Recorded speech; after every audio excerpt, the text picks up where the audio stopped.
Hi, this is Scott Garibay, and today we're going to talk about Dungeons & Dragons, and we're going to talk about the brand new expert class options that are being presented in the current Dungeons & Dragons major playtest.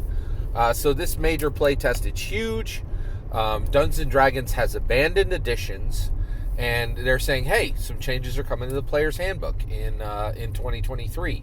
And this is going to be the same Player's Handbook you had in 1978, and the same Player's Handbook you had in 1983, and the same Player's Handbook that you had in 1994, and the same Player's Handbook that you had in 2005, and in the same Player's Handbook that you have in 2015, and the same Player's Handbook you have in 2020, in right now, today, and it's simply going to have changes. And this is brilliant. I'm so on board with this.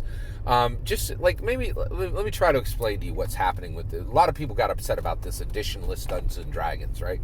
And I think Wizards of the Coast is just simply understanding Google, right? So like I use Google Chrome, right?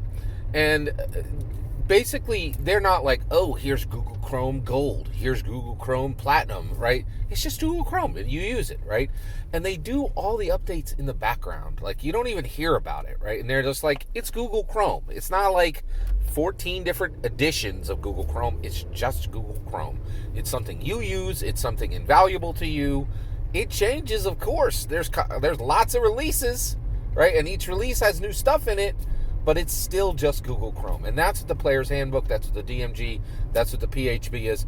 And that's what Wizards of the Coast is now saying. It's all just D&D. The additions did nothing but divide, gave no new functionality. And so that's where we're landing. And I'm really excited about this.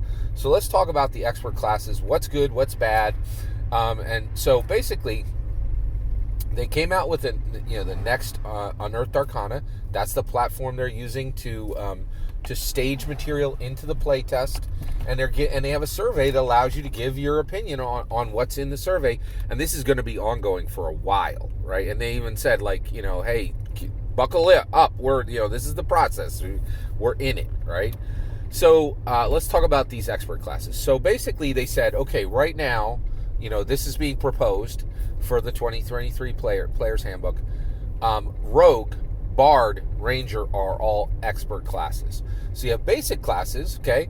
And for right now, your basic classes would be Wizard, Wizard, Cleric, Fighter, right? Basic, right? And it makes sense. Like, Ranger really is distinct from Fighter, and you're like, well, how would you become a Ranger? Well, you could get there from the basic class of Druid. You could get there from the basic class of Fighter, right? Either one of them would have a good chance of, turning into a Ranger, right? Or, just a Fighter who is like, hey, I spend most of my time in the forest and I focus on these specific, monsters, right? You become a Ranger. You kind of, and it's saying not all classes are equal. And that, I'll tell you right now, that makes so much sense to me, that Ranger is really a step up from Fighter, right? Like, you need more expertise, more range of skills, more range of knowledge to be a Ranger than you would to be a Fighter, right? Yeah, Fighter, you swing your sword, you shoot your arrow, you shoot your bow. But like, Ranger's like, hey, I'm going to study these creatures in such incredible minute detail that I can kill them more easily, right? That's one of the things a Ranger does, right? And at the same time, they're like, hey, I'm going to know my environment extremely well, and I'm going to use my environment as a tool, right?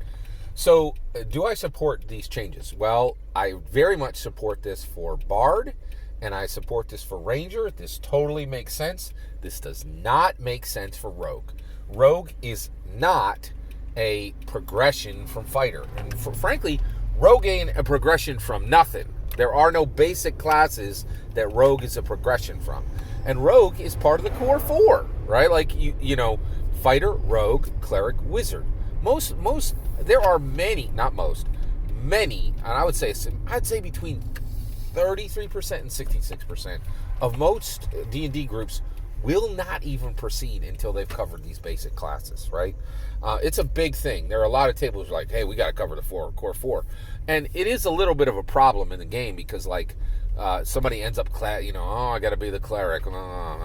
It's got a sharp edge to it. I'm not super happy about it. So overall, it's really interesting, and So I love this idea of using expert classes. It's a historical thing within the game, within Dungeons and Dragons, and I'm highly in support of the concept. I don't like the execution. Rogue is wrong. Rogue should absolutely not be an expert class, right? So, I will be giving my feedback as such, right? And so that's my take is, expert classes, brilliant idea, right? And also we're going to be able to reduce the amount of basic classes because there's 12 basic classes right now.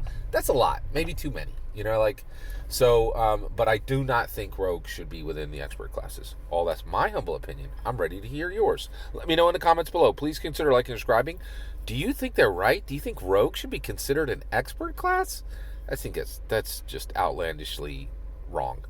That's my humble opinion. I'd love to hear yours. Let me know in the comments below. Please consider liking and subscribing and have a wonderful millennium. Hey, also, if you don't know, I do a lot of shorts now. Go check out my shorts.